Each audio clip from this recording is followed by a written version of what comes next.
હે માડે હાલી આજે જાડેરી જાન, હે માડે હાલી આજે જાડેરી જાન, પરણે પાર્વતી ને શંકર ભગવાન, શંકર ભગવાન. ઊંચો છે રે ગરવો દાતાર અને નીચે તારી દરગાહ વાલીડા, કે વચમાં ભવે ઓર ભારી એવો ગરવો રે દાતાર, હે ગિરનારી રે ગિરનારી. જય ગિરનારી. આદેશ. મારું નામ છે અર્પણ ફટાણિયા. હું અહીંયા લંડનથી જુનાગઢ શિવરાત્રી માણવા માટે આવ્યો છું અને છેલ્લા 20 વર્ષથી હું જુનાગઢ આવું છું અને શિવરાત્રી માણવા છેલ્લા 16 વર્ષથી. 2006માં હું પ્રથમવાર જુનાગઢ આવેલો, ત્યારે મને એવી અંદરની લગાવ હતી ને ધગશ હતી કે મારે ભજન શીખવું છે. તો ભજન શીખવા માટે થઈને મને સ્વર્ગસ્થ પ્રાણલાલ વ્યાસ સંગીતના ગુરુ તરીકે મને મળ્યા. તો ભજનની તાલીમ એમને મને આપી અને એમના થકી આજે પરદેશની ભૂમિમાં હું આપણા દેશી ને પ્રાચીન ભજનો ગાઉં છું અને દર વર્ષે અહીંયા શિવરાત્રિમાં મારા ભજનોને મારી વાણીને હું પવિત્ર કરવા માટે હું આવું છું.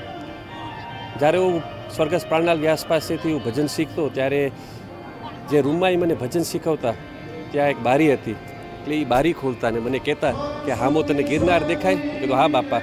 એ કે ગિરનાર હામું તું જોઈને ભજન તું ગા ને બસ ભાવતી તું ભજન ગાજે. એટલે એ વાતને મેં હજુ પકડી રાખી છે. એટલે લંડનમાં પણ હું ઘરમાં બેસીને હું જ્યારે ભજન કરું ને મેં સામે ગિરનારનો ફોટો રાખ્યો છે.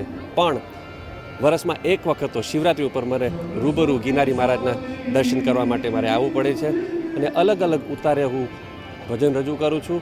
ખાસ કરીને શેનાથ બાપુના આશ્રમ પર હું દિવસના હું બાપુનો હુકમ થાય ત્યાં પણ હું ભજન કરું છું. આપ ત્યાં લંડનમાં કેવી રીતે ભક્તિ ભોજન પ્રસરાવો છો? આપનો શું અભ્યાસ છે? ત્યાં શું કરો છો? એટલે મારી સરકારી નોકરી છે. સોમવારથી શુક્રવાર હું સર્વિસ કરું છું અને શનિ રવિ હું ભજન ભાવ કરું છું.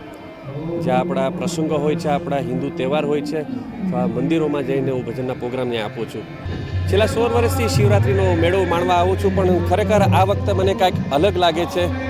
કારણ કે જે સુવિધા ગુજરાત સરકાર આપી રહી છે, હું જોઈ રહ્યો છું, જે સિક્યુરિટી છે, પોલીસ પ્રેઝન્સ જે છે, જે ફેસિલિટીઝ જે આપી રહ્યા છે, ખરેખર ગુજરાત સરકારને મારા લાખ લાખ વંદન છે. ને આવી રીતે શિવરાત્રિના મેળામાં તમે સાથ સરકાર આપતા રહેજો, જેથી કરીને હરિભક્તોને, સાધુ સંતોને મેળો માણવાનો ખૂબ આનંદ આવે.